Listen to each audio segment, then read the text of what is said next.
Hello. Hi, good evening everyone. Good evening sir.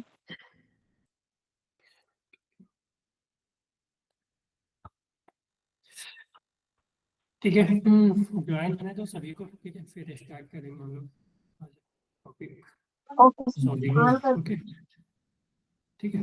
Okay sir.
Hello.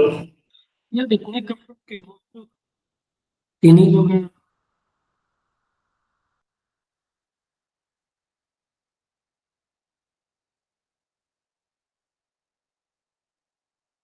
अच्छा, क्या हुआ आप लोग पे ज्यादा प्रेशर है क्या स्कूल का? जी, अच्छा। गुड इवनिंग से आप क्या स्कूल में ज्यादा प्रेशर है क्या आप लोगों को?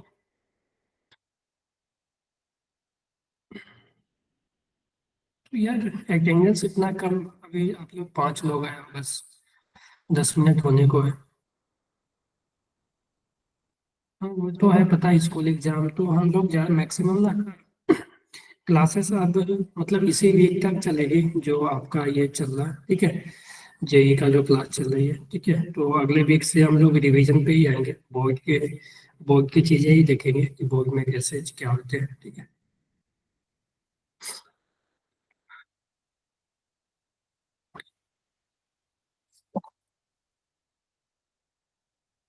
प्रैक्टिकल वगैरह एंड हो गए या अभी चल ही रहे हैं?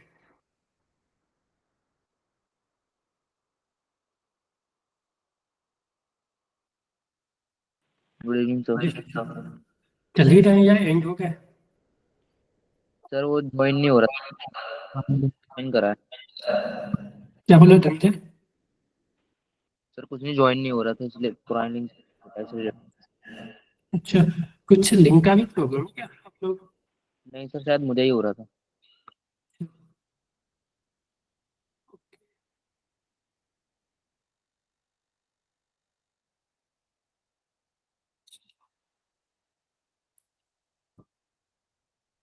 तो प्रिपरेशन आपने आप लोगों ने शुरू कर दिया बोर्ड का? Yes sir. ठीक है, तो बोर्ड में कैसे मतलब वहाँ तो थ्योरी भी आते होंगे ना लिखने का, प्लस न्यूमेरिकल भी होते होंगे, ठीक है, कैसा पैटर्न में कोई समझाएगा? क्योंकि आप लोग सभी दिल्ली से ही हो, हाँ, तो सीबीएसई पैटर्न है या दिल्ली बोर्ड का जो पैटर्न पे होगा, किस पैटर्न पे होगा आप लोग बता सकते सर पेपर का बताना था सर। हो? पेपर पेपर जो 11th का आप लोग का पेपर होगा किस तरह के पेपर होगा? ठीक है, सीबीएसई बोर्ड के होंगे वहाँ पे क्वेश्चन, या कोई स्टेट बोर्ड या कोई अलग ही बोर्ड है दिल्ली का? सीबीएसई बोर्ड के ही होते हैं। सीबीएसई सभी का सीबीएसई बोर्ड के ही होंगे? हाँ सर। Yes sir. तो सभी का सीबीएसई बोर्ड का ही होगा। तो कैसा पैटर्न रहता है, पैटर्न वगैरह मालूम है? क्योंकि मुझे देखो आइडिया नहीं है सर 11th का। प्रैक्टिस पेपर आपको भेज देंगे। हाँ सर भेज नंबर। देना।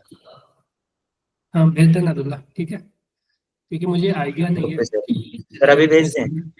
हाँ भेज दो, ठीक है, भेज सकते हो।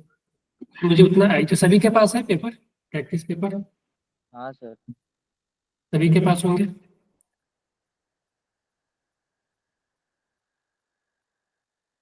क्योंकि मुझे आइडिया नहीं है सीबीएसई 11th का, ठीक है।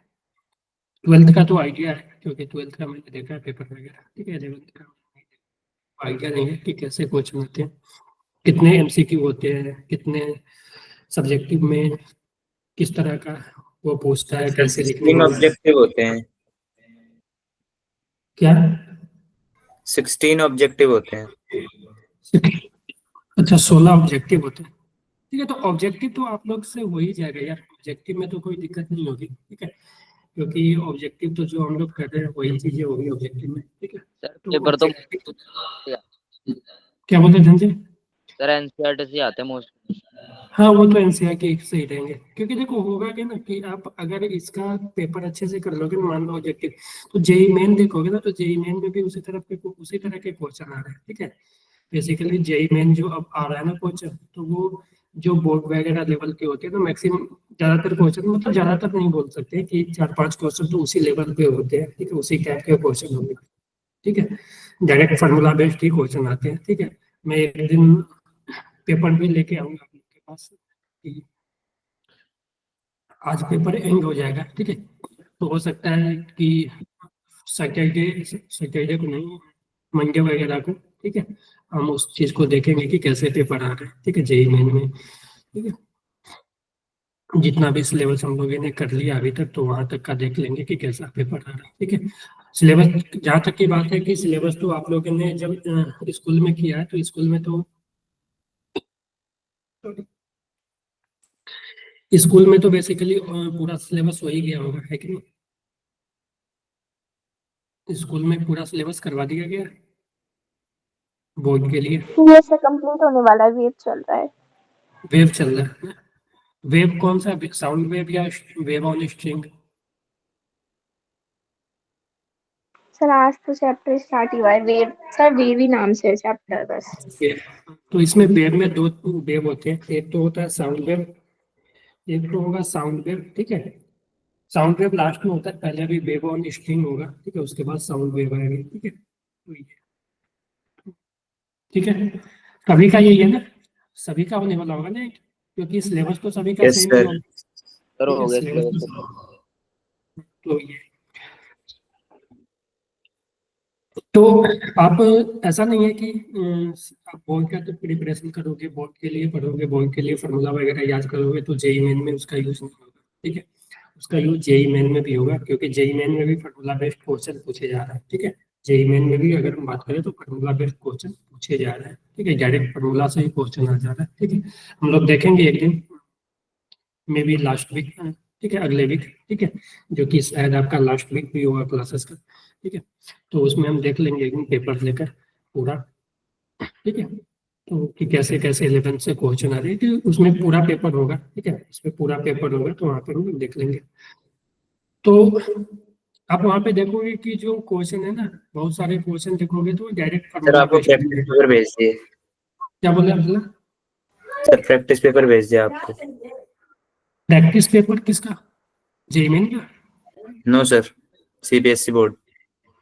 अच्छा अच्छा, आपने भेज दिया, ओके, मैं देख लूंगा इसको, ठीक है, क्लास के बाद ना। अच्छा, आपने कितना पेपर भेजा? 2-3 पेपर है क्या? Sir 6 papers. देख लेता हूँ कि कैसे क्वेश्चन, एक आइडिया मिल जाएगा।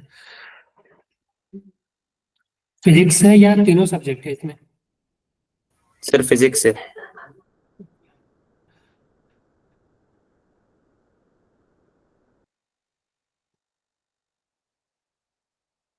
ठीक है यार, ये तो ठीक ठाक है, ऐसे जो ऑब्जेक्टिव है ना, ऑब्जेक्टिव तो सही है, ये सर ठीक है, अगर ऑब्जेक्टिव तो आसान है। हाँ, आसान है और ठीक है कि अगर जेईई मेन की बात करें तो उसमें भी ऐसे ऐसे क्वेश्चन आ जाते हैं, ठीक है। हम्म, कि ठीक है, मैं तुम्हें दिखाऊंगा तो तुम लोग को आइडिया होगा, ठीक है, आइडिया होगा कि कैसे क्वेश्चन आते हैं, ठीक है, कैसे क्वेश्चन आते हैं। Excess pressure, why to small bubble है, एक्सेस प्रेशर, ठीक है, water is a closed tube is heated with one arm vertically placed in the water being circulated on the tube and the anti-clockwise direction it's through force give the region, ठीक है।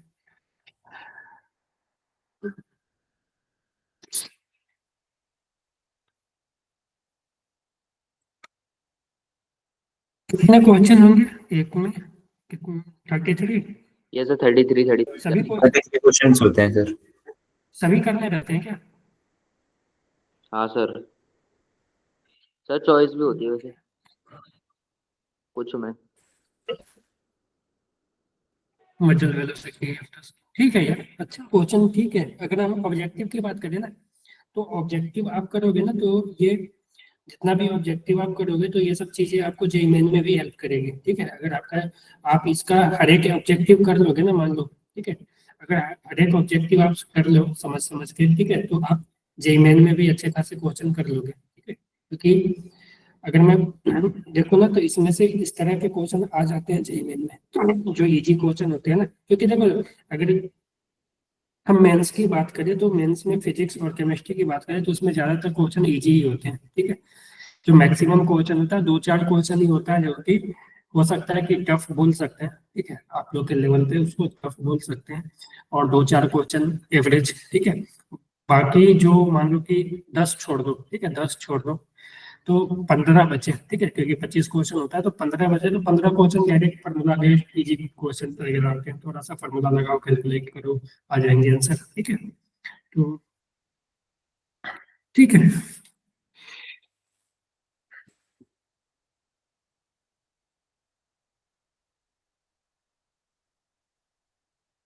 ठीक है, इसको हम लोग last week में देखेंगे, समझने का कोशिश करेंगे। इसका सॉल्यूशन भी होगा आप लोग के पास? क्या सॉल्यूशन होगा?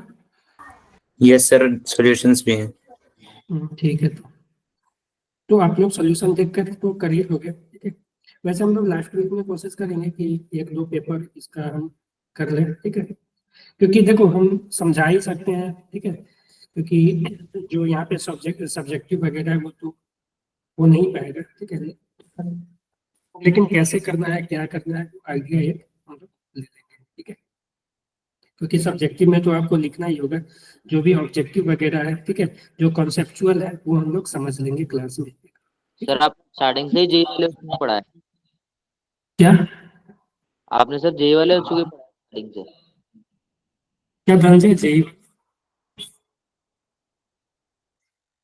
हेलो,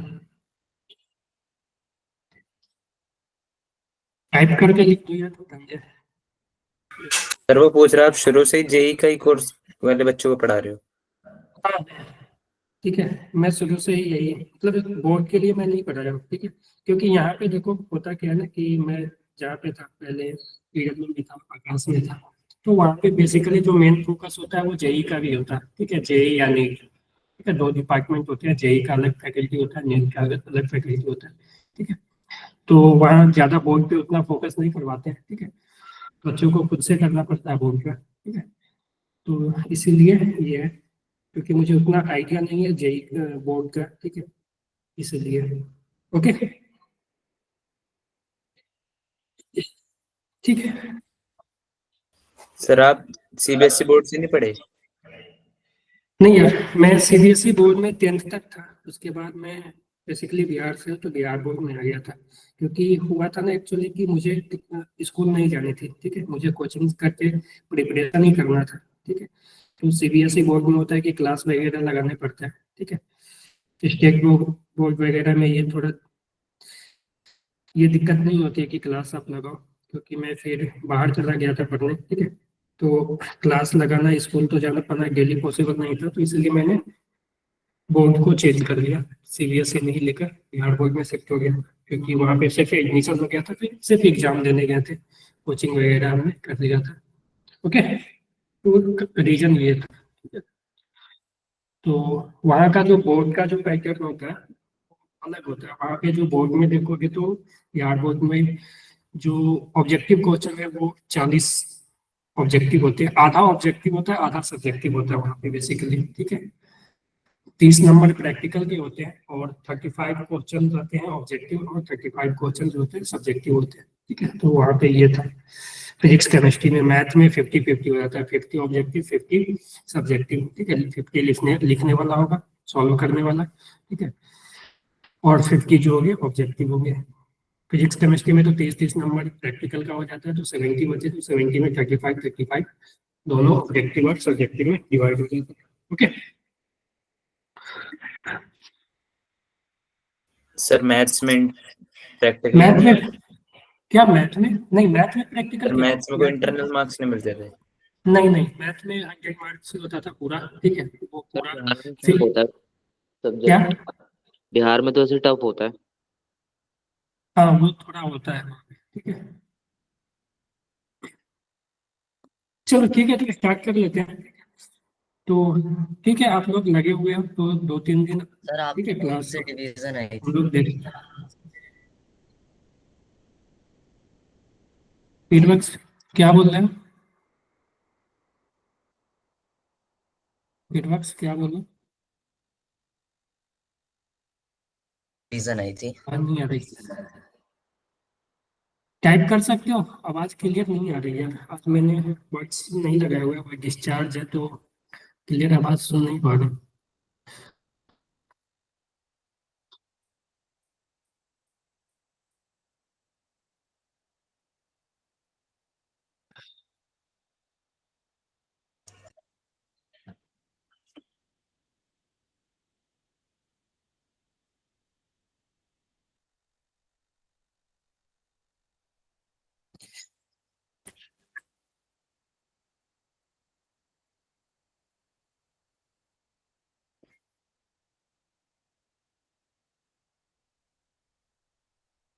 जो वहाँ फर्स्ट डिवीजन आई थी यार, ठीक है, 70% के थे, ठीक है, बिहार बोर्ड में।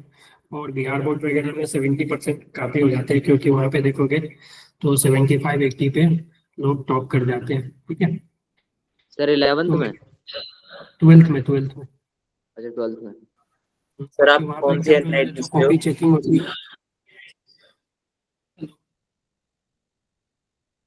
सर आप एनआईटी से हो? चलो, नहीं, मैं पंजाब टेक्निकल यूनिवर्सिटी से हूँ, PTU। वहाँ पे भी जो एडमिशन होती है वो जेई मेन पे ही होती थी, ठीक है। जेई मेन पे ही मेरा जो हुआ था, सिलेक्शन हुआ था, ठीक है। वहाँ पे भी काउंसलिंग वगैरह होती है, तो वहाँ पे था पंजाब टेक्निकल यूनिवर्सिटी। चलो यार, स्टार्ट कर लेते हैं, टाइम हो गया। 1 मिनट रुक जाना, स्क्रीन शेयर कर लेता हूँ।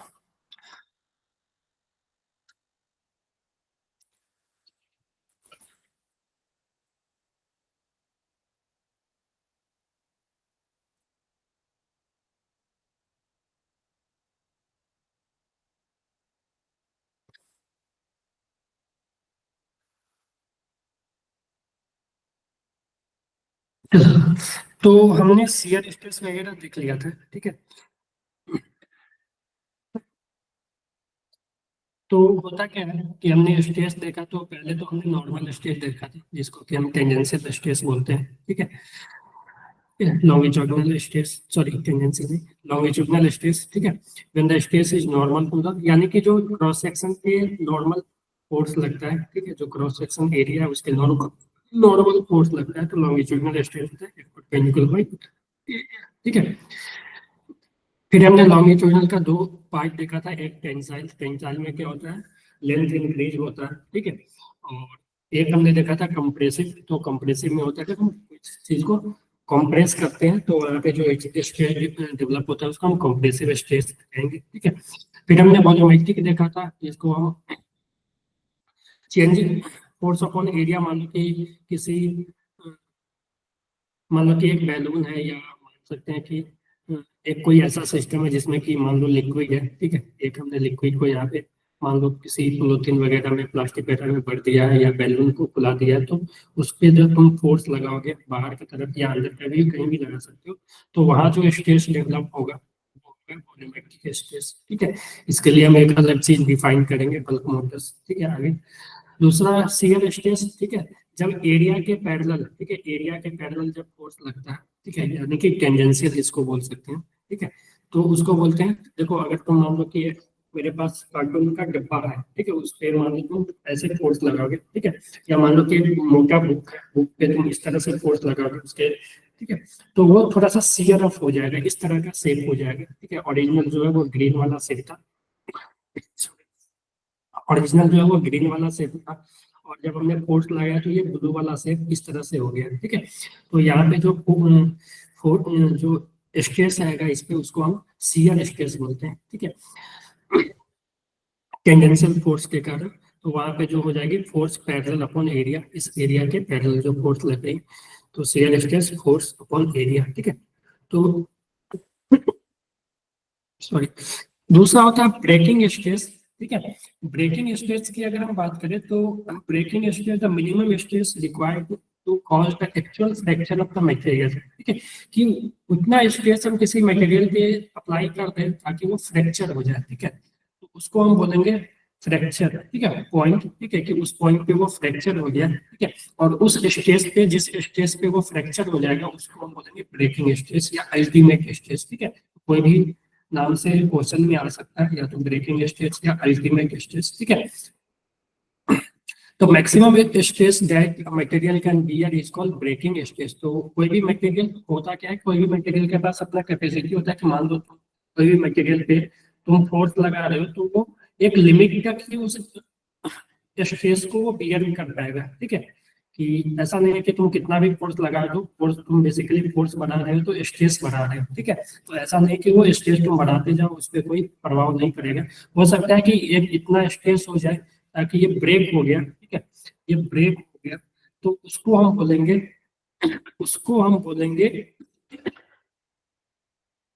मान लो कि यहाँ से मान लो ये ब्रेक हो गया, ठीक है, हमने लगाया तो यहाँ से ये ब्रेक हो गया इस तरह से, ठीक है। तो ये जो एफ मैक्सिमम है, ठीक है, तो इस मैक्सिमम फोर्स को के कारण ये ब्रेक हुआ। जैसे हम मान लो कि फोर्स बढ़ाते गए, ठीक है, फोर्स को हम इंक्रीज करते थे, तो फोर्स जैसे जैसे इंक्रीज होगा तो स्ट्रेस जो होता है फोर्स अपॉन एरिया, ठीक है, तो फोर्स जैसे जैसे इंक्रीज होगा स्ट्रेस इंक्रीज होगा, और स्ट्रेस जितना बढ़ाते जाओगे तो एक पॉइंट पे मान लो कि फोर्स बढ़ाते बढ़ाते ये ब्रेक हो गया, ठीक है। तो इस फोर्स पे अगर हम स्ट्रेस की बात करें, breaking stress force maximum upon area, ठीक है, तो हम ऐसे लिख सकते हैं ब्रेकिंग स्ट्रेस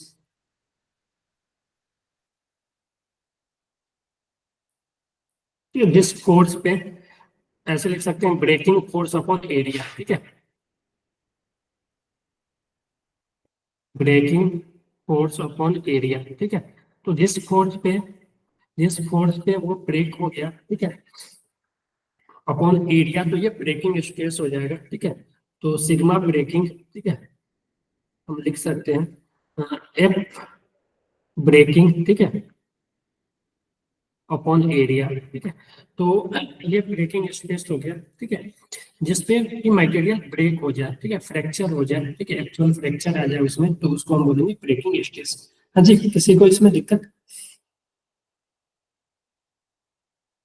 तो अब देखोगे तो ब्रेकिंग स्ट्रेस, इस चीज को याद रखना क्योंकि इस पे डायरेक्ट थ्योरेटिकल क्वेश्चन आ जाते हैं कि ब्रेकिंग स्ट्रेस किस किस चीज पे डिपेंड करती है।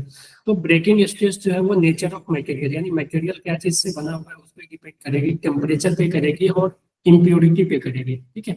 तो कोई भी अगर मटेरियल है ना, तो उसका अगर मान लो कि आयरन है, ठीक है, आयरन एक मटेरियल है, तो आयरन का जो है ब्रेकिंग स्ट्रेस डिफाइन होगा, ठीक है। अगर टेम्परेचर और इम्प्योरिटी अगर हम प्योर ले लें, ठीक है, टेम्परेचर हम एक कांस्टेंट टेम्परेचर ले लें, तो आयरन का कोई भी मटेरियल होगा तो उसका स्ट्रेस की कुछ स्ट्रेस पे वो ब्रेक करेगा, सभी का डिफाइन होता है, ठीक है। और जो ब्रेकिंग स्ट्रेस होता है वो एरिया पे या अप्लाइड फोर्स पे डिपेंड नहीं करता है, ठीक है, एरिया पे या अप्लाइड फोर्स पे वो डिपेंड नहीं करता। जैसे कि हम लोग एक पढ़ते थे कि V equal to I into R, यानी I equal to V by, या ऐसे लिख सकते हैं R इक्वल टू, ये पढ़ा था ना आप लोगों ने, सॉरी, I इक्वल टू हाँ सर जी।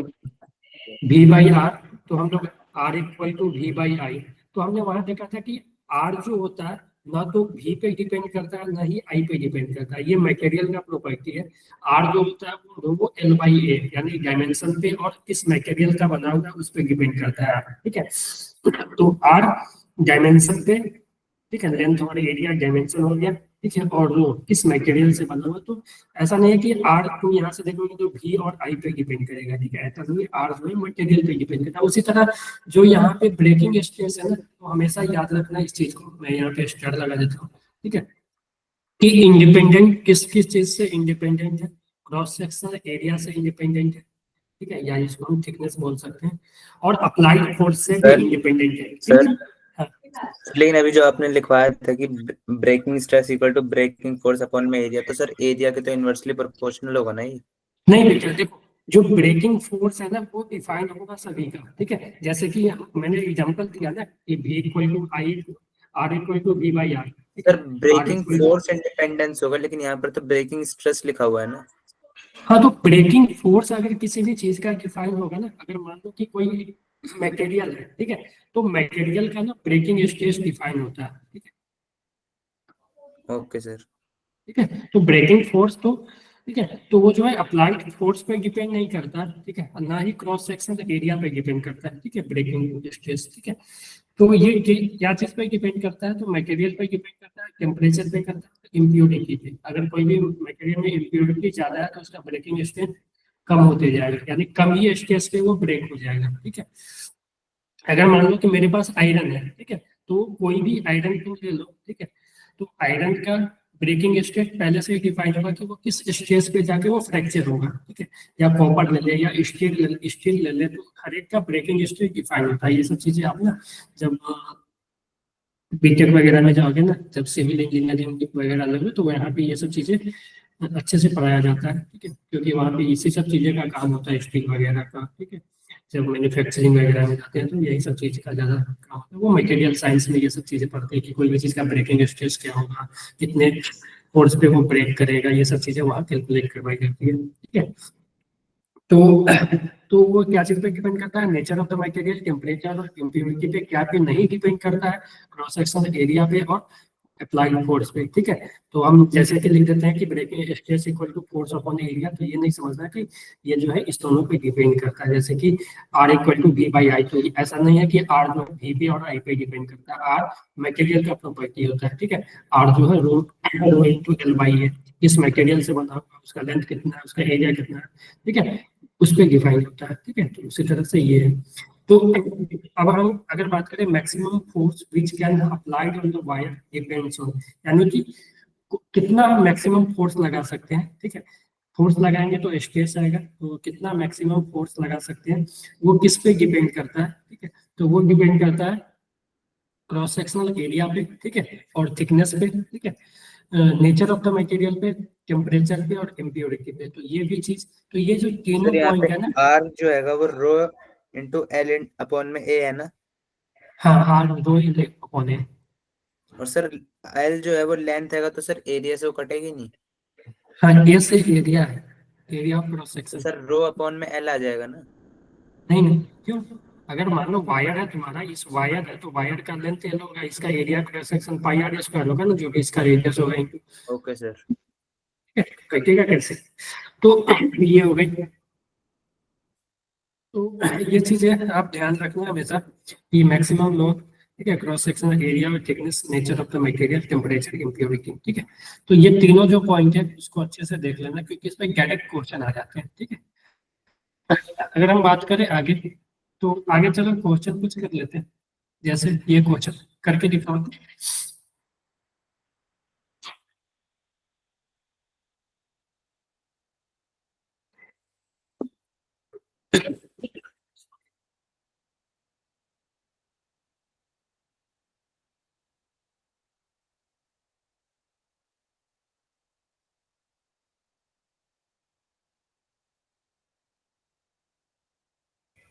सर 1:2। बेसिक और किसी का है।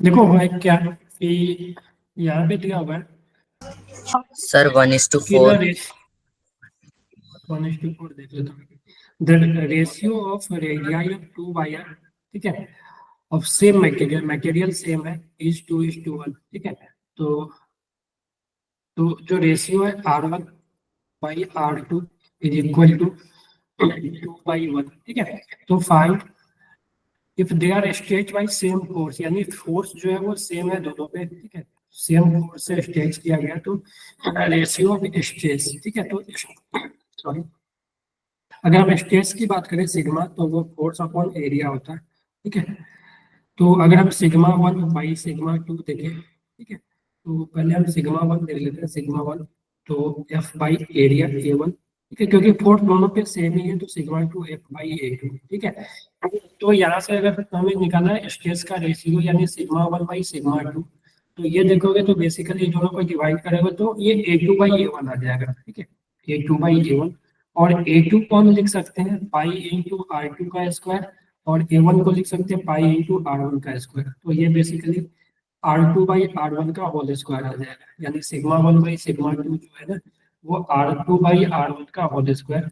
अब देखो मुझे लेकिन R1/R2 की बना, तो यहाँ से हम R2/R1 जो हो जाएगा वो 1/2 हो जाएगा, है कि नहीं।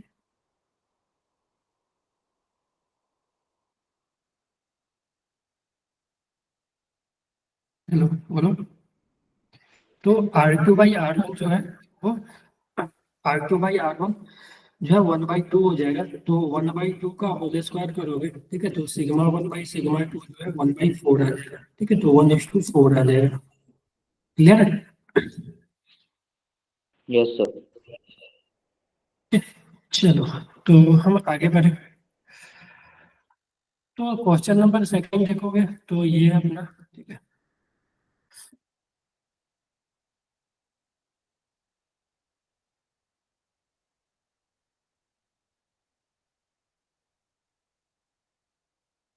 बॉडी ऑफ मास दिया हुआ है, stage by 30 centimetre long wire, breaking stage इतना, that area of cross section of wire इतना, बाकी the maximum angular velocity which can be rotated in horizontal circle. ठीक है, तो देखो होता क्या है ना कि एक मान लो वायर है, ठीक है, एक वायर को तुम रोटेट करोगे ना तो उसपे जो मैक्सिमम फोर्स है, फोर्स जो है वो M omega square into R होगा। तो इसका जो लेंथ दिया हुआ है ना, तो मान लो कि इस पे जो मैक्स जो फोर्स है, इसका सेंटर ऑफ मास यहाँ ले लेते हैं, ठीक है, तो इसका जो रेडियस हो जाएगा वो L/2 हो जाएगा बेसिकली, ठीक है, तो L/2 हो जाएगा, तो इस पे जो फोर्स लगेगी, ठीक है, या हम ऐसे कर सकते हैं कि इसके जो इस पॉइंट पे जो फोर्स है, ठीक है, या हम सब को सेंटर पे ही ले लेते हैं, ठीक है, और इसमें जो फोर्स है वो एम ओमेगा स्क्वायर, फोर्स जो है वो M omega square into L/2 लगेगी, ठीक है, तो यहाँ से जो फोर्स है वो तुम निकाल लो, ठीक है, और फोर्स जैसे ही निकालोगे, इसका ब्रेकिंग स्ट्रेस दिया हुआ है, एरिया ऑफ क्रॉस सेक्शन दिया हुआ है कि मैक्सिमम एंगुलर हमें ओमेगा चाहिए, ठीक है, तो फोर्स का वैल्यू ये हो गया, ठीक है, फोर्स का वैल्यू ये आ गया,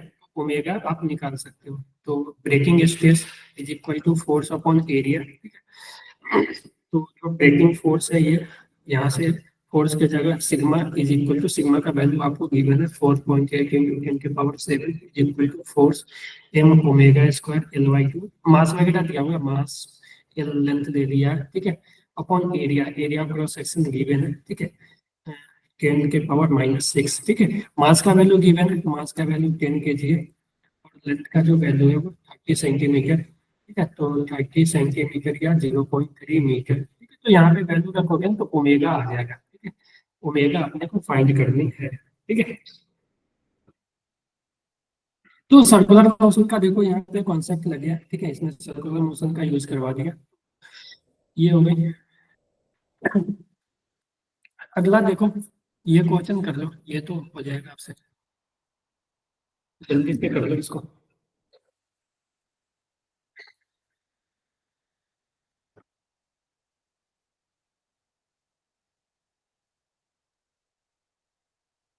सर आप एक बार लास्ट स्लाइड दिखाएंगे?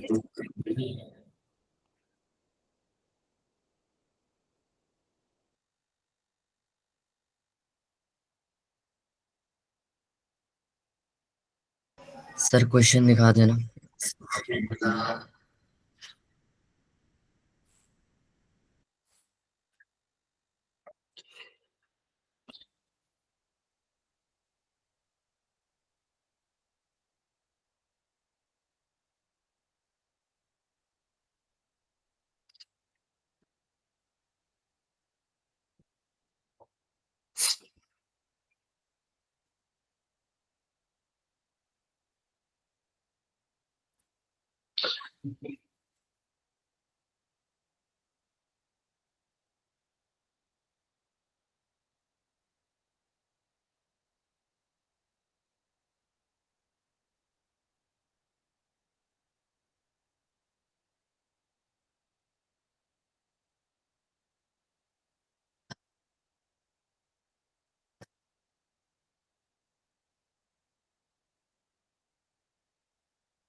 हाँ जी, आया।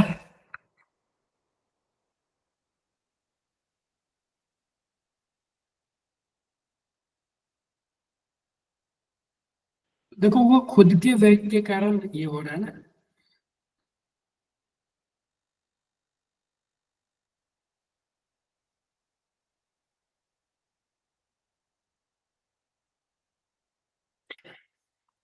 देखो वो क्या है, देखो यहाँ पे तुम देखोगे ना तो सभी जो यूनिट है ना वो सीजीएस में दिया हुआ है, डाइन पर सेंटीमीटर स्क्वायर, ग्राम पर सेंटीमीटर के। यहाँ जी का वैल्यू भी सीजीएस में दिया हुआ, तो सभी तो हमें यूनिट का कन्वर्जन से कोई मतलब नहीं है। जब लेंथ वगैरह के लेंगे तो वो सेंटीमीटर में ले लेंगे। तो यहाँ पे बोला है कि मान लो एक एल लेंथ का वायर है, ठीक है, और ये खुद के वेग के कारण ये ब्रोक हो जा रहा है, ठीक है, यानी टूट जा रहा है। तो उसका जो ब्रेकिंग स्ट्रेस है वो दिया हुआ है, ठीक है। तो इसका लेंथ कितना होना चाहिए? तो अगर हम मान लो इसका देखो, इस वायर का डेंसिटी दिया हुआ है, ठीक है। तो डेंसिटी दिया हुआ है, तो इसका जो खुद का जो वेट लगेगा, वो जो वेट होगा वो वेट mg के इक्वल होगा। तो जो फोर्स है वो mg के इक्वल होगा। और मास नहीं दिया हुआ है, मास नहीं दिया हुआ है तो हम लिख सकते हैं density equal to mass upon volume. तो यहाँ से मास जो हो जाएगा वो डेंसिटी इंटू वॉल्यूम, ठीक है। तो मास जो हो जाएगा डेंसिटी इंटू वॉल्यूम इंटू जी। तो यहाँ से जो फोर्स हो जाएगा, और फिर देखो डेंसिटी को तो उसी तरह आने दो, और जो वॉल्यूम होगा ना, तो वॉल्यूम ये देखो जो रॉड वगैरह है वो सिलेंडर के फॉर्म में होगा, ठीक है। तो इसका जो वॉल्यूम होगा, ठीक है, इसका जो वॉल्यूम होगा इसका होगा वो एरिया इंटू लेंथ, इसका area cross section area into length, ठीक है। तो वो वॉल्यूम हो जाएगा, ठीक है। तो area into length into G, ये फोर्स हो जाएगा। तो sigma is equal to force rho A L by G upon area, ठीक है। तो यहाँ से देखोगे तो एरिया से एरिया कैंसिल आउट हो जाएगा, एरिया से एरिया कैंसिल आउट हो जाएगा, ठीक है। हमें सिग्मा दिया हुआ है, ब्रेकिंग स्ट्रेस हमें दिया हुआ है ये, ठीक है। रो दिया हुआ है डेंसिटी ऑफ एल्युमिनियम, ठीक है। लेंथ हमें कैलकुलेट करना है, जी का वैल्यू दिया हुआ है। तो बेसिकली यहाँ से सिग्मा जो आ गया रो एल इंटू जी आ गया। तो एल का वैल्यू जो है सिग्मा अपॉन रो इंटू जी। तो यहाँ से एल निकालोगे तो जब सीजीएस में तो लेंथ भी सेंटीमीटर में आएगा। सिग्मा का वैल्यू 7.5 इंटू 10 के पावर 8, रो का वैल्यू दिया हुआ है 2.7 इंटू इंटू 980, ठीक है। तो इसको सॉल्व करोगे तो एल कैलकुलेट आ जाएगा, ठीक है। और जो एल है वो सेंटीमीटर में आएगा, क्योंकि सभी जो यूनिट है वो सीजीएस में, तो एल जो है वो सेंटीमीटर में आ जाएगा। क्लियर है? Yes sir. अगर हम एक दो और एग्जांपल छोटा छोटा ले लें कि मान लो इस तरह का है, ठीक है। तो मेरे पास एक रॉड है इस तरह का, ठीक है। इस तरह का एक रॉड है, ठीक है। लेंथ मान लो 2 मीटर है, ठीक है। एरिया क्रॉस सेक्शन जो है वो मान लो 4 मीटर स्क्वायर है। और इस पे हम मान लो इधर 40 न्यूटन का फोर्स लगा रहे हैं, और इस पे इधर हम 20 न्यूटन का फोर्स लगा रहे हैं। तो इसमें स्ट्रेस बताना है, ठीक है। फाइंड स्ट्रेस इन रॉड, ठीक है। फाइंड स्ट्रेस इन रॉड, ठीक है। इस रॉड में स्ट्रेस कितना आएगा वो हमें कैलकुलेट। तो देखो, तो स्ट्रेस कितने फोर्स के कारण आएगा वो आप पहले सोचो कि स्ट्रेस जो है वो कितने फोर्स के कारण आएगा।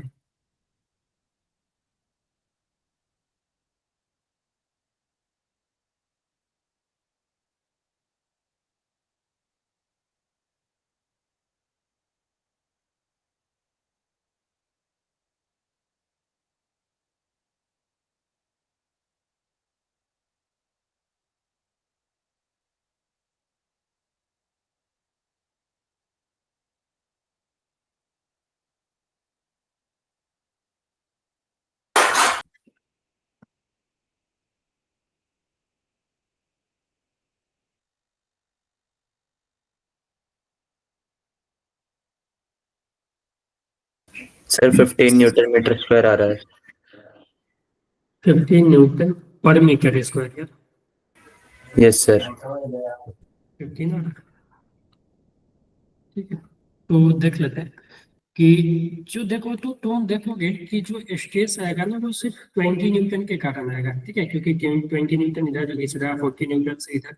तो बेसिकली जो स्ट्रेस होता है ना वो दोनों फोर्स सर बराबर के अपोजिट कारण में है। तो सर प्लस होना चाहिए ना। हाँ, क्या बोला? सर अपोजिट फोर्सेंगे तो सर प्लस होंगे ना। हाँ, क्योंकि ये दोनों फोर्स ना बराबर होंगे तभी तो ऐसे सर देखो प्लस इसमें। हो के तो 60 हो जानी चाहिए ना सर। एक तरफ अगर हम रेस्ट मान लेंगे तो सर दूसरी तरफ जाएगा ना, वो प्लस हो जाएगा। नहीं, ये तो रेस्ट पे रहेगा ही नहीं, ये मूव करेगा एक्चुअली। ठीक है, सर क्योंकि मतलब एक तरफ अगर हम नेट फोर्स कर दें सारा, सर एक तरफ नहीं, जो 20 न्यूटन है उस तरफ कोई कर दे तो सर ये पूरा 60 हो जाना चाहिए ना सर, ठीक क्योंकि है, बॉडी में नेट इसलिए फोर्स तो मैं एग्जांपल दिया, है ना। इसलिए तो मैं एग्जांपल दिया भैया। ये एग्जांपल इसीलिए हमने लिया है। ठीक है, समझाने के लिए कि क्या होता है। ठीक है, तो होगा क्या कि ये जो 20 न्यूटन इधर लग रहा है, 20 इधर, तो 20 प्लस 20 लग रहा है। ठीक है, तो जो स्ट्रेस होगा वो इसी फोर्स के कारण आएगा। ये 20 के कारण ये मूव कर रहा है। ठीक है, इस 20 न्यूटन के कारण ये मूव करेगा, क्योंकि इफेक्टिव फोर्स देखोगे तो इसमें 20 न्यूटन इधर लग रहा है। ठीक है, जिसके कारण ये मोशन में आएगा। ठीक है, लेकिन स्ट्रेस के लिए तुम दोनों फोर्स बराबर करोगे। जब भी हमने ड्रॉ किया है तो आप लोग देखोगे तो फोर्स हमने बराबर ही लिया है। ठीक है, दोनों फोर्स तुम बराबर ही करोगे, पीछे देख सकते हो। ठीक है, तो ये 20 के कारण स्ट्रेस आएगा, तो यहाँ पे सिग्मा 20 बाई एरिया। ठीक है, तो 20 बाई एरिया 4। ठीक है, तो 5 न्यूटन पर मीटर स्क्वायर आएगा। क्लियर है? Yes sir.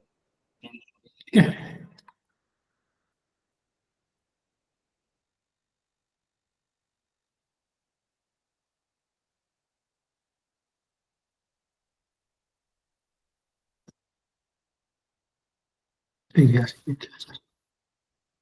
अब देखो यहाँ पे थोड़ा सा ध्यान देना। ठीक है, ये हमने इसका दो पार्ट ले लिया। ठीक है,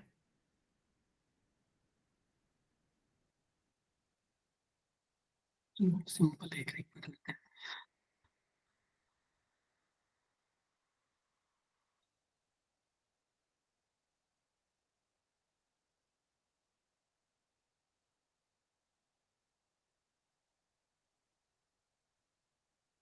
इसका एरिया ए है। ठीक है, तो हमें इस सरफेस पे स्ट्रेस चाहिए। ठीक है, इस पे फोर्स इधर इधर लग रहा है फोर्स। ठीक है, F। तो ये क्रॉस सेक्शन, ठीक है, पे हमें स्ट्रेस चाहिए। ठीक है, तो अब देखो मैं इसको सॉल्व करने का कोशिश करता हूँ। तो अगर मान लो कि ये क्रॉस सेक्शन यहाँ से थीटा एंगल बनाया हुआ है, ये गिवन रहेगा आपको। ठीक है, तो स्ट्रेस जो होता है लॉन्गिट्यूडनल स्ट्रेस की अगर हम बात करें, ठीक है, तो यहाँ पे बेसिकली दोनों स्टेज आएंगे। मैं समझाने का कोशिश करता हूँ देखो। तो देखो मेरे पास जो एरिया है वो ये है। ठीक है, इस एरिया पे हमें कैलकुलेट करनी है ये एरिया। ठीक है, और यहाँ पे हम ऐसा हो देते हैं। ठीक है, ये एरिया हमारे पास गिवन है। ठीक है, जो एरिया ऐसे ऐसे वाला एरिया है जो कि ये एरिया होगा। ठीक है, वो मेरे पास गिवन है, यानी ये एरिया मेरे पास गिवन है और इसका जो एरिया है वो ए है। ठीक है, अगर ये थीटा एंगल है ना तो हम इसका एरिया निकाल सकते हैं, ये जो क्रॉस सेक्शनल एरिया, क्योंकि इसका एरिया ए है। यानी जो परपेंडिकुलर वाला एरिया ऐसे वाला ये ए है, तो हम ये वाला एरिया बेसिकली निकालना चाहते हैं जो कि इसका थीटा बना रहा है। ये एरिया ए है, तो ये एरिया से ले लेते हैं। तो तुम देखोगे तो हम cos theta is equal to cos नहीं साइन आएगा ना, हमने इसको थीटा ले लिया ना, तो ये थीटा, तो ये परपेंडिकुलर, ये बेस, ये हाइपोटेनस। तो sine theta is equal to, ठीक है, sine theta is equal to हम लिख सकते हैं perpendicular by hypotenuse A dash. तो बेसिकली ए डैश जो मेरे पास यहाँ से आ रहा है वो आ रहा है ए बाई साइन थीटा, यानी जो मेरे पास ये एरिया था वो है ए बाई साइन थीटा। अब इस पे फोर्स की हम बात करें, ठीक है, इस पे अगर हम फोर्स की बात करें तो फोर्स जो है वो इधर लग रहा है। ठीक है, अब देखो तुम ध्यान से देखोगे तो फोर्स का भी दो कंपोनेंट हमें लेना पड़ेगा। इसको अगर हम थोड़ा सा एक्सटेंड कर दें तो ये थीटा है तो ये भी थीटा। ठीक है, तो फिर ये थीटा हो जाएगा। ठीक है, अल्टरनेट एंगल से ये थीटा हो जाएगा। तो फोर्स का भी दो कंपोनेंट आएगा। ठीक है, फोर्स का भी दो कंपोनेंट आएगा, एक इधर आएगा और एक एरिया के परपेंडिकुलर, ठीक है। तो ये जो फोर्स पैरेलल है, ठीक है, ये आएगा एफ कॉस थीटा, ठीक है, और जो फोर्स परपेंडिकुलर है एफ परपेंडिकुलर, ये आएगा एफ साइन थीटा, ठीक है। तो बेसिकली हमें देखो तो इस एरिया पे दोनों स्ट्रेस लग रहे हैं, शियर स्ट्रेस भी लग रहा है और नॉर्मल स्ट्रेस भी लग रहा है, जिसको हम टेंजेंशियल स्ट्रेस बोलते हैं। तो ये जो फोर्स है, जो एरिया, क्योंकि बेसिकली मेरा जो एरिया था, इफेक्टिव एरिया ये है, ठीक है, ये एरिया था, ठीक है, और इस एरिया पे दो फोर्स लग रहे हैं, परपेंडिकुलर फोर्स इधर, पैरेलल फोर्स इधर, और इसका एरिया है ए साइन थीटा। तो हम सिग्मा टेंजेंशियल की बात, सॉरी लॉन्गिट्यूडिनल की बात करें, ठीक है, लॉन्गिट्यूडिनल हो जाएगा एफ परपेंडिकुलर अपॉन एरिया, जो कि आ जाएगा F perpendicular F sine theta है, और एरिया जो है वो ए बाई साइन थीटा है। तो basically F sine square theta upon area, ठीक है। सिग्मा शियर जो आएगा, ठीक है, शियर स्ट्रेस वो हो जाएगा एफ पैरेलल अपॉन एरिया, ठीक है। तो पैरेलल फोर्स जो है वो एफ कॉस थीटा है, और एरिया जो है a by cos theta, a by sine theta है, ठीक है, ए बाई साइन थीटा है। तो ये जो आ जाएगा वो आ जाएगा F by a sign theta into cos theta, ठीक है। तो sine theta into cos theta, तो देखो 2 times sign theta into cos theta जो होती है वो 2 साइन थीटा होती है, ठीक है। तो हम वहां से अगर लिख सके, ठीक है, क्योंकि 2 times sign theta into cos theta जो होती है वो साइन 2 थीटा होती है, ठीक है। तो basically sine theta upon cos theta जो है वो साइन 2 थीटा बाई 2 आ जाएगी, ठीक है। तो ये आ जाएगी sigma sign 2 theta by 2a, ठीक है। ये क्लियर है? सर दोबारा समझा दो। Yes sir. समझा देता हूँ, ठीक है। तो अपने पास क्या था, गिवन ये था कि एक रॉड है, ठीक है। तो रॉड की हमें इस एरिया पे ना पूछ के यहाँ पे एक एरिया मान लो कि कट कर दिया, यहाँ पे मान लो कि एक एरिया इंडिकेट कर दिया कि इस एरिया पे बताओ जो एरिया इससे इस रॉड के इससे थीटा एंगल बनाना, ठीक है। तो बेसिकली जो हमें मालूम है ना, हमें ये एरिया मालूम नहीं है, हमें ये एरिया गिवन है, ठीक है, मेरे पास ये एरिया गिवन है, ये क्रॉस सेक्शन एरिया, यानी कि ये एरिया जो है वो ए गिवन है मेरे पास, ठीक है। तो ये एरिया अगर ए है, ठीक है, ये एरिया अगर ए है, तो हम यहाँ से लिख सकते हैं कि क्योंकि हमें बेसिकली जब हम स्ट्रेस निकाल रहे हैं जिस एरिया पे, वो एरिया हमें पता होना चाहिए। तो बेसिकली हम स्ट्रेस इस एरिया पे निकाल रहे हैं, तो और ये एरिया जो है वो हॉरिजॉन्टल से अगर हम बात करें तो वो थीटा एंगल बना रहा है, ठीक है। तो हॉरिजॉन्टल से अगर हम बात करें तो वो थीटा एंगल बना रहा है। तो ये देखोगे तो ये ए वाला जो परपेंडिकुलर है और ए डैश जो है वो हाइपोटेनस है, और ये जो है वो बेस हो जाएगा जो कि थीटा एंगल बना रहा है। तो हम यहाँ से साइन थीटा लिख सकते हैं, perpendicular by hypotenuse, sine theta ये थीटा, तो साइन थीटा ये परपेंडिकुलर जो कि हमें मालूम है ए, और ये हाइपोटेनस ए डैश, ठीक है, जो कि हमें कैलकुलेट करना। तो यहाँ से ए डैश जो आ जाएगी वो ए बाई साइन थीटा, ठीक है।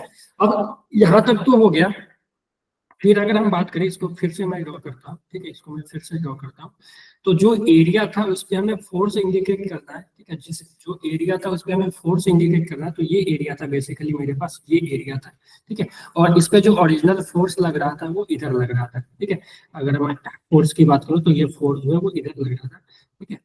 तो इसका अगर हम ऐसे ड्रॉ करें तो ये थीटा एंगल, ठीक है, ये थीटा एंगल है ये। तो ये देखोगे तो ये थीटा है, तो ये भी थीटा ही होगा, ठीक है, क्योंकि ये दोनों पैरेलल लाइन है, ठीक है। इसको अगर मैं थोड़ा सा एक्सटेंड पीछे कर दिया तो ये भी थीटा, तो यहाँ से देखो तो ये भी थीटा आ जाएगा, ठीक है। तो इस फोर्स का दो कंपोनेंट आएगा, इस फोर्स का दो कंपोनेंट आएगा, एक इधर आएगा जो कि एरिया के अलोंग लग रहा है, और इसके कारण जो होता है वो शियर स्ट्रेस आता है, जो एरिया के अलोंग लग रहा है, देखोगे यहाँ पे एरिया के अलोंग लग रहा है, ठीक है, टेंजेंशियल तो एरिया लग रहा है, उसके कारण शियर स्ट्रेस आता है एफ पैरेलल के कारण, ठीक है। तो यहाँ पे अगर हम बात करें, ठीक है, तो ये जो एफ पैरेलल है, एफ पैरेलल जो कि होगा, एफ पैरेलल जो कि होगा एफ का कॉस थीटा का कंपोनेंट, एफ कॉस थीटा वाला कंपोनेंट, और जो परपेंडिकुलर जो इस एरिया के परपेंडिकुलर जो होगा, ठीक है, जो ये होगा एफ परपेंडिकुलर, ठीक है, वो होगा एफ साइन थीटा, ठीक है, इधर कॉस हो गया तो इधर साइन आएगा। तो इस परपेंडिकुलर के कारण इस एरिया पे लॉन्गिट्यूडिनल स्ट्रेस आएगा, ठीक है, और इसके कारण जो है वो शियर स्ट्रेस रहेगा। तो एल लॉन्गिट्यूडनल की बात करें ना, लॉन्गिट्यूडनल स्ट्रेस का, तो एफ परपेंडिकुलर अपन एरिया, और एरिया हमें मालूम है, हमने कैलकुलेट कर लिया कि एरिया जो है ये area A by sine theta है, एरिया जो है ए बाई साइन थीटा है। ठीक है, तो यहाँ से तुम देखोगे तो शियर स्ट्रेस जो है और लॉन्गिट्यूडनल स्ट्रेस है वो दोनों इसमें एरिया पे लग रहे हैं। तो जो पहले लॉन्गिट्यूडनल स्ट्रेस की बात करें तो फोर्स परपेंडिकुलर टू एरिया, यानी एरिया के परपेंडिकुलर जो फोर्स है अपॉन एरिया, एरिया हमने निकाल लिया ए बाई साइन थीटा है। ठीक है, तो force perpendicular F sine theta upon area जो है ए बाई साइन थीटा। तो यहाँ से देखोगे तो F sine square theta by a आ जाएगा। ठीक है, ये साइन थीटा ऊपर चला जाएगा तो F by a sine square theta आ जाएगा।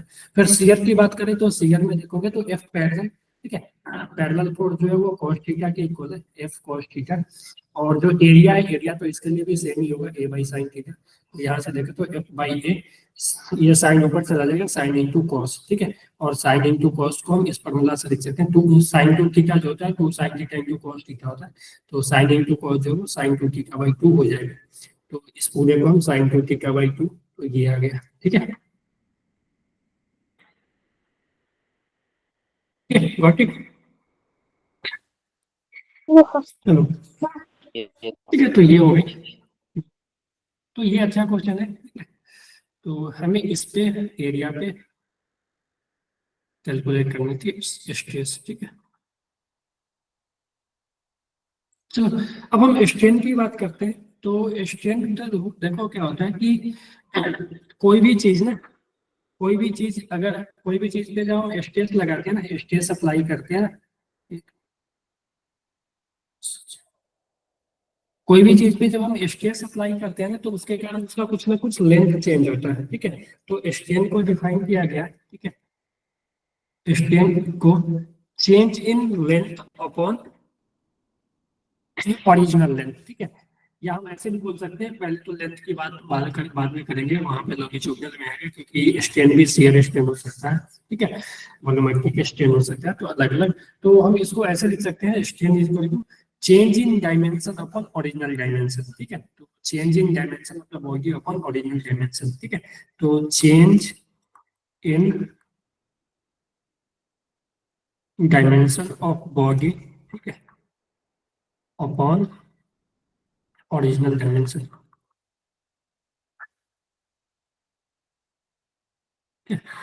तो ओरिजिनल डायमेंशन ये स्ट्रेन का फॉर्मूला हो गया। ठीक है, यानी अगर हम तुम इसकी बात करोगे ना, इसका कोई भी यूनिक नहीं होगा, क्योंकि ऊपर भी और नीचे भी सेम चीजें हैं, सेम क्वांटिटी है। ठीक है, अगर मान लो कि लेंथ में चेंज हो रहा है तो change in length by original length. ठीक है, कोई भी चीज का चेंज, ठीक है, लेंथ का चेंज निकालोगे तो वो लेंथ ही आएगा। ठीक है, तो ऊपर और नीचे सेम फिजिकल क्वांटिटी है, यानी दो सेम फिजिकल क्वांटिटी को डिवाइड करते हैं तो जो रिजल्ट आता है वो यूनिकनेस हो जाता है। ठीक है, तो इसका ना तो कोई यूनिट होगा ना कोई डायमेंशन होगा। ठीक है, तो हम लिख सकते हैं strain is unitless, strain is unitless. ठीक है,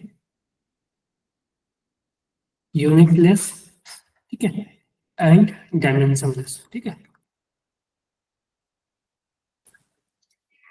ठीक है, तो ये जो है वो यूनिटलेस होगा एज वेल एज डायमेंशनलेस होगा। ठीक है, इसका ना तो कोई यूनिट होगा ना ही कोई डायमेंशन होगा। ठीक है, चलो तो अब हम आगे बढ़े। ठीक है, जल्दी से इसको निकाल लेते हैं, इसमें कोई ज्यादा चीज नहीं है। ये लॉन्गिट्यूडनल स्ट्रेस। ठीक है, तो अगर मान लो कोई मेरे पास ऐसा है, ठीक है, कि कोई एक वायर है मान लो, ठीक है, तो इस पे तुम परपेंडिकुलर फोर्स लगाओगे, एरिया के परपेंडिकुलर, ये एरिया क्रॉस सेक्शन है उसके परपेंडिकुलर फोर्स लगाओगे, तो इसके कारण जो है इसका लेंथ चेंज होगा। मान लो इसका लेंथ पहले ओरिजिनल लेंथ एल था, ठीक है, इसका लेंथ जो है वो एल था, अब जो हो गया वो मान लेते हैं कुछ और लेंथ हो गया। ठीक है, डेल्टा एल से चेंज हो गया। ठीक है, लेंथ मान लेते हैं कि एल प्लस डेल्टा एल हो गया। ठीक है, ये इस तरह से हो गया। ठीक है, जब हमने फोर्थ लगाया तो ये अब जो लेंथ हो गया एल प्लस डेल्टा एल। ठीक है, तो लॉन्गिट्यूडनल स्ट्रेन को जो डिफाइन किया गया है, ठीक है, यहाँ पे लेंथ इंक्रीज हो गया। ठीक है, तो इसको जो डिफाइन किया गया change in length upon area. ठीक है, स्ट्रेन लॉन्गिट्यूडनल, ठीक है,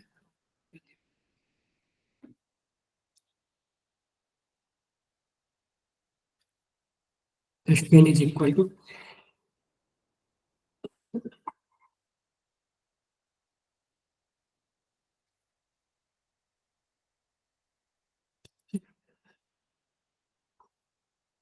चेंज इन लेंथ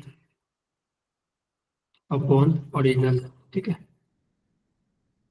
ओरिजिनल। तो हम स्ट्रेन को मान लो कभी कभी डेल्टा से भी डिफाइन किया जा सकता है, ठीक है, या मैं ऐसे ही लिख देता हूँ स्ट्रेन भी, ठीक है, strain is equal to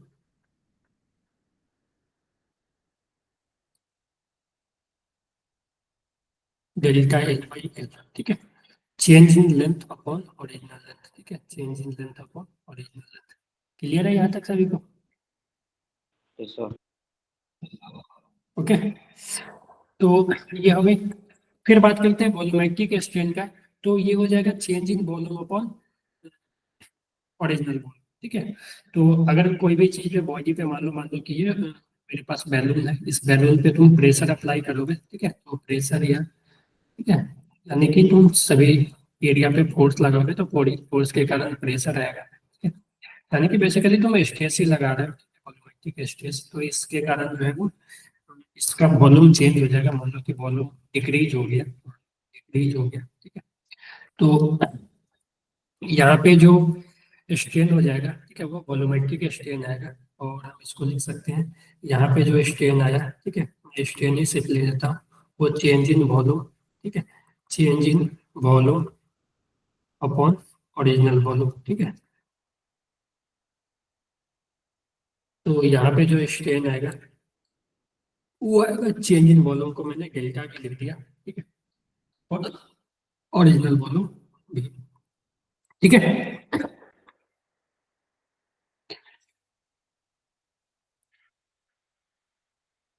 hello, yes sir, ठीक है। सभी को clear? Yes sir. Yes sir. तो अब हम शियर स्ट्रेस की बात करें तो फिर देखोगे तो शियर स्ट्रेस, ठीक है, कि शियर स्ट्रेस कब आएगा। तो फिर मैं एक ड्रॉ कर लेता हूँ, मैं ऐसा करता हूँ ना कि सिंपल ही ड्रॉ कर लेता हूँ, ठीक है? क्योंकि सिंपल ऐसा कि मान लो इनिशियल इस तरह का था, ठीक है, इनिशियल जो था बॉडी वो इस तरह का था, यहाँ पे ऐसे। जब हमने फोर्स लगाया इस पे तो फाइनली को मैं सॉलिड लाइन से कर देता हूँ, ठीक है, फाइनली ये ऐसे हो गया, ठीक है, ये फाइनली ऐसे हो गया, ठीक है। तो ओरिजिनल ये था इस तरह से, जब हमने फोर्स लगाया तो ये फाइनली इस तरह से हो गया। तो इसमें अगर हम डिफाइन करें तो यहाँ पे देखोगे तो ये इसका लेंथ चेंज, सॉरी, ये एंगल चेंज हुआ है, ठीक है, बेसिकली ये अगर हम फाई दे बोल दें इसको या थीटा कुछ भी बोल सकते हैं, फाई ही बोल देते हैं। तो ये बेसिकली यहाँ पे एंगल चेंज हुआ, ठीक है। अगर इसका लेंथ एल ले लेते हैं और ये जो थोड़ा सा सीयर हो गया मान लेते हैं एक्स ले लेते हैं, ठीक है, इसको एल ले लेते हैं, ठीक है, लेंथ था पहले, ठीक है, ये साइड लेंथ था, इसको हमने एल ले दिया। तो यहाँ पे बेसिकली देखोगे तो फाई, ठीक है, तो ये जो फाई है ना वही रिप्रेजेंट करेगी शियर स्ट्रेन को, ठीक है। तो फाई ही जो है ना कि कितना से ये टिल्टेड हो गया है, ठीक है, तो वही शियर स्ट्रेन को डिफाइन करती है, ठीक है। तो फाई जो हो जाएगी, ठीक है, फाई जो हो जाएगी वो आ जाएगी यहाँ से, फाई शियर स्ट्रेन, ठीक है,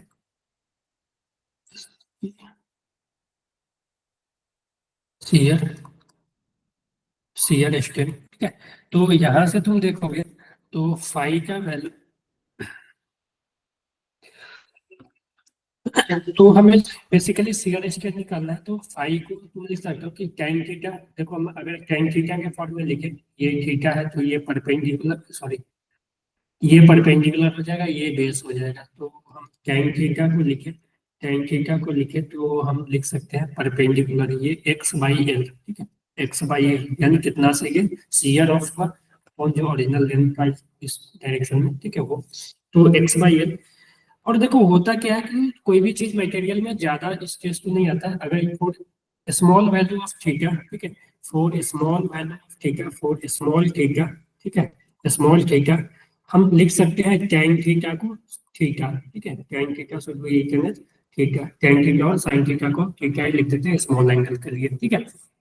याद होगा आपको कि स्मॉल एंगल के लिए हम टेन थीटा या साइन थीटा को थीटा लिख देते हैं और कॉस थीटा को 1 लिख देते हैं, ठीक है, स्मॉल एंगल के लिए। तो ये चीजें याद रखना, ये फिजिक्स में बहुत बार यूज होगी। तो यहाँ से देखोगे तो फाई जो आ जाएगी, तो फाई जो यहाँ से आ जाएगी, तो टेन थीटा की जगह हम सिर्फ फाई लिख सकते हैं, ठीक है, कि फाई जो है ये थीटा नहीं फाई है ये, ठीक है, ये फाई है, फाई सो ये लिखेंगे फाई, ठीक है, ठीक है। तो हम यहाँ से लिख सकते हैं phi is equal to X by L, ठीक है, तो ये आ जाएगी एक्स बाई एल फाई, ठीक है।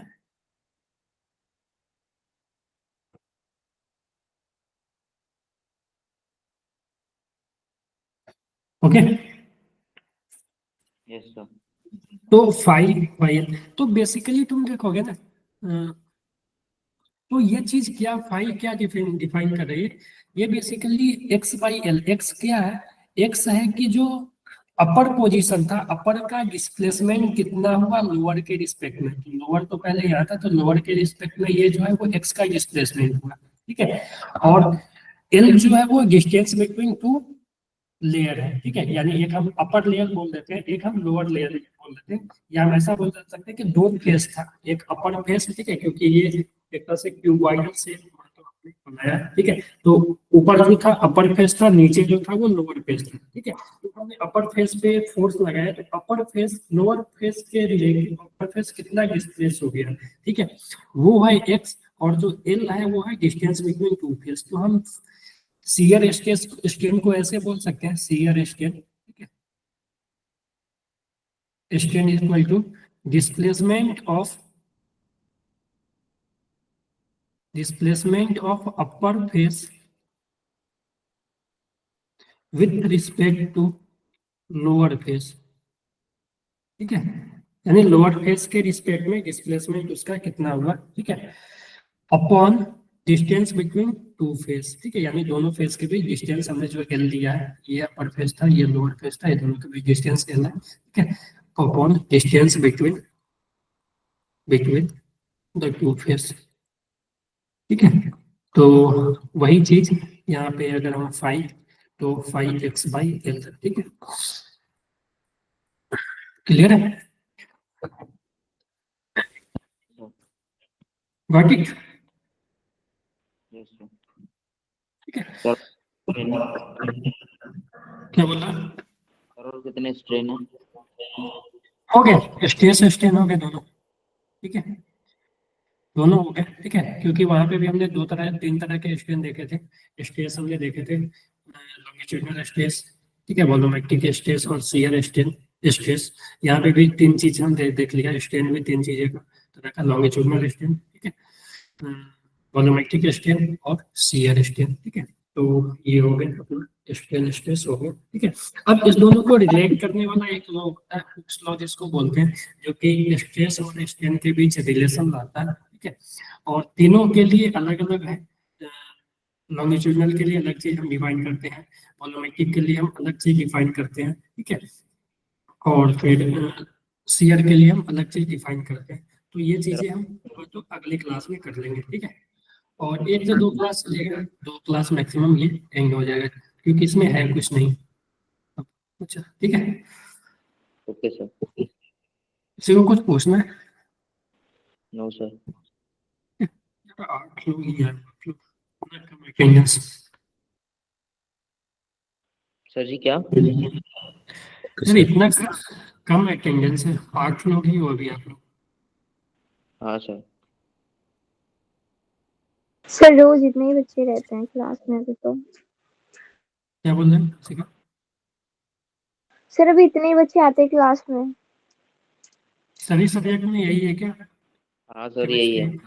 Yes sir. यस सर ऐसे ही है। सभी में सभी लग रहे हैं, सभी लग रहे हैं कि सर सारे बच्चे बोर्ड की तैयारी कर रहे हैं। प्रिपरेशन में लगे हैं सर, ठीक है, चलो कोई ना, ठीक है, आप लोग भी इस वीक तक चलेगा इसका क्लास जेई का, ठीक है, उसके बाद हम लोग फिर बोर्ड का ही कुछ देखेंगे, ठीक है, प्रैक्टिस वगैरह करेंगे, ओके। ठीक है, तो चलो बाय एवरीवन। इस बार ऑफलाइन टेस्ट है क्या? नो सर ऑनलाइन है। ऑनलाइन है ना? हाँ सर ऑनलाइन है। सर नेक्स्ट है सर, नेक्स्ट। अच्छा, जो 9 को होगी वो होगी ना ऑफलाइन? सर 2 को, सर 2 फरवरी। 2 को ऑनलाइन है या ऑफलाइन है? सर ऑफलाइन, मेजर टेस्ट है। फिर जो अगला 9 को है वो ऑफलाइन है?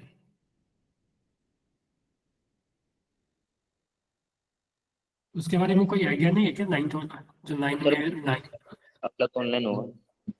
जो ऑनलाइन, हाँ ऑनलाइन ही होगा शायद। आप लोग का एग्जाम आ गया तो अब तो ऑफलाइन पॉसिबल नहीं है। ठीक है, ओके चलो ठीक है, good night. Good night, bye. Thank you sir, bye sir, good night.